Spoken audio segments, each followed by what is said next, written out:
10h30, toujours sur le plateau de Direct Investisseur, alors que le CAC est toujours dans le vert, 5168 points à plus 0,50. C'est l'heure de se connecter avec Pierre Verret d'Active Trade en duplex par téléphone. Bonjour Pierre. Bonjour tout le monde. On va rester dans l'émission spéciale qu'on a fait ce matin. On a parlé du pétrole qui a peut-être touché un point bas. Vous allez nous livrer votre analyse en weekly, en hebdo et en quotidien. Voilà, absolument. Donc, écoutez, c'est vrai, je vais peut-être paraphraser du coup quelques intervenants qui ont parlé un petit peu avant moi ce matin. Donc, c'est vrai que comme on a tous pu le remarquer, le marché du pétrole, effectivement, et surtout celui du WTI dont je t'ai parlé ce matin, se traitait donc dans un fort mouvement baissier entre la fin juin 2014 et la fin janvier 2015. Pour rappel, à l'époque, c'était vraiment le conflit entre finalement dans l'est ukrainien et donc finalement on a eu un gouvernement américain qui avait fait baisser les prix du baril pour sanctionner l'économie russe en déclin. On a donc pu voir les prix passer de 107,3 dollars à 43,3 dollars au plus bas. Donc là, je prends pas les prix de clôture, mais vraiment les variations, enfin les points extrêmes de marché. Depuis finalement ces 43,3 dollars qu'on a atteint en fin janvier 2015, on a un actif qui s'établit dans un range entre S1, donc sur mon graphique cette fois weekly, entre S1 à 53,90 dollars et S2 à 45,16 dollars environ.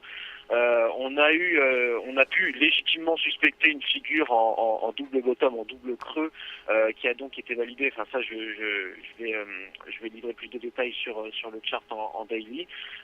Concernant les indicateurs techniques, donc sur ce graphique hebdomadaire, on avait justement un signal haussier sur le tout premier creux, donc au niveau des 45,16 dollars, où finalement on avait vraiment un MACD qui repartait à la hausse à ce niveau-là.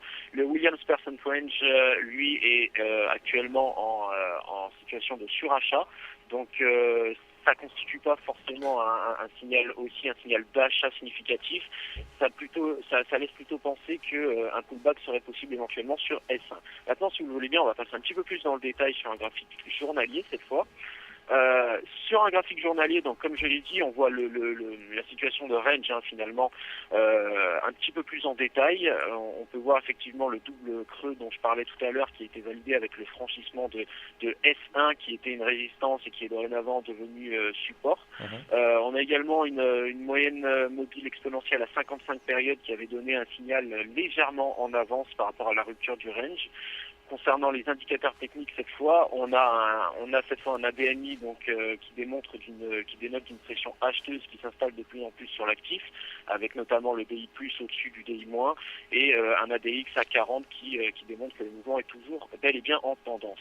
Du coup, Voilà, qu'est-ce que cette vous fois-ci, on recommandez a à vos clients, à ceux qui suivent vos analyses? Est-ce qu'on peut encore rentrer sur la tendance pour viser un plus haut ou est-ce qu'on est en situation d'attente actuellement?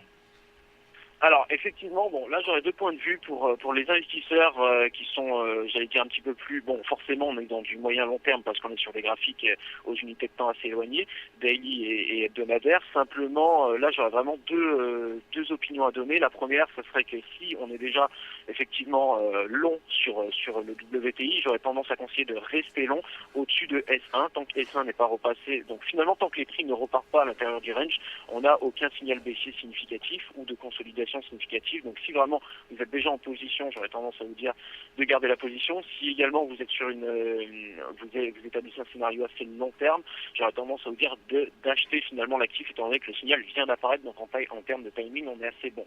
Maintenant c'est vrai que si vous êtes plutôt j'allais dire moyen court terme entre guillemets, parce qu'on reste quand même sur des unités de temps assez longues, j'aurais plutôt tendance à vous dire de rester en dehors du marché pour l'instant. On a quelques indications de surachat sur les oscillateurs, donc vraiment une consolidation ou un très léger pullback sur S1 est vraiment probable, ce qui en termes de timing pour les traders un peu plus court terme serait bien plus appréciable de rentrer sur ce niveau-là effectivement. Mais on reste vraiment long, on a des signaux vraiment aussi par rapport au scénario long terme en tout cas. Donc oui, c'est vrai que là, ce qui est intéressant de voir, c'est que la semaine dernière, on a bien cassé cette ligne haute, enfin cette horizontale haute du trading range dans lequel le pétrole évoluait. Et donc, on libère un potentiel d'appréciation qui est assez important sur le WTI. Votre objectif, on va dire votre objectif à moyen long terme, quel serait-il sur le WTI?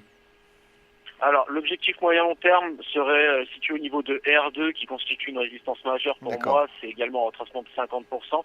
En termes de prix, on serait sur des zones équivalentes à 75,6 dollars du baril sur le WTI, sachant qu'il y a une résistance intermédiaire juste avant, les 38,2 R1 à 68,83. Donc là, toutes les stratégies sont possibles. Soit on coupera pour les plus prudents sur ce niveau-là, soit on allègera pour clôturer la totalité de la position s'il y a un échec sur les 75,6. D'accord. Voilà. Très bien, merci Pierre Verret. Je rappelle que vous êtes analyste marché chez Active Trade et on peut vous retrouver vos analystes également sur youtrading.fr. On va marquer une courte pause Merci, et au ensuite revoir. on va se connecter avec Benoît Rousseau pour étudier ce qui s'est passé notamment la semaine dernière sur le DAX et bien évidemment sur le CAC. À tout de suite.